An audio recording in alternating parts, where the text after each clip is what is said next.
अस्सलाम वालेकुम। फ्रैक्शन की बुनियादी चीज़ें। अब यहाँ पर फ्रैक्शन के मैं एडिंग और सब्ट्रैक्टिंग लाया हूँ लाइक फ्रैक्शन वाले। देखिए लाइक फ्रैक्शन किसे कहते हैं। अब यहाँ पर दो फ्रैक्शन है 1/7 4/7। दोनों के नीचे वाला अगर आप देखें नीचे वाला नंबर सेम है।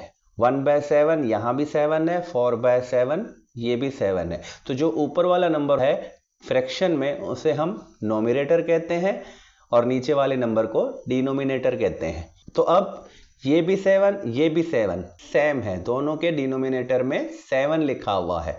तो ये दोनों फ्रैक्शन लाइक फ्रैक्शन कहलाते हैं। जब भी दो फ्रैक्शन जिनका डिनोमिनेटर सेम होगा वो लाइक फ्रैक्शन होते हैं। तो इनके दरमियान में प्लस की निशानी है तो ये दोनों एक दूसरे से प्लस हैं। सेम यहाँ पर माइनस की निशानी है तो ये फ्रैक्शन माइनस होंगे। तो अब प्लस और माइनस कैसे होंगे।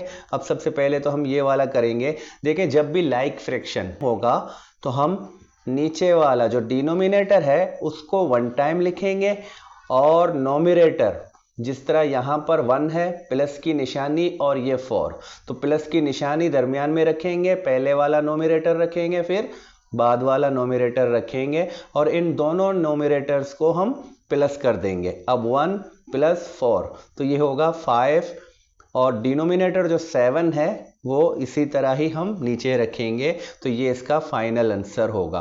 तो जब भी डिनोमिनेटर सेम होते हैं हमने जस्ट उनके नोमिनेटर्स को प्लस करना है अगर प्लस की निशानी है, और अगर माइनस की निशानी है तो हम सेम इसी तरह 4 - 3 देखिए ये वाला नोमिनेटर माइनस की निशानी और ये वाला नोमिनेटर लिखेंगे और डिनोमिनेटर दोनों डिनोमिनेटर सेम है तो इनको एक दफ़ा लिखेंगे ऐसे करके।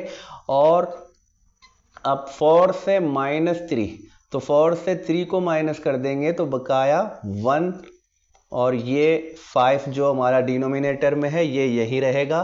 तो 1/5 इसका आंसर होगा।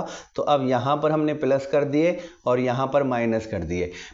तो इसी तरह फ्रैक्शन के सीरीज़ का भी से आहिस्ता आहिस्ता फ्रैक्शन के लिए भी जो जिस तरह के मुश्किलात होंगे बच्चों के लिए वो सब बारी बारी अगले वीडियोज़ में मैं क्लियर करता जाऊँगा। तो नेक्स्ट वीडियो तक खुदा हाफिज़।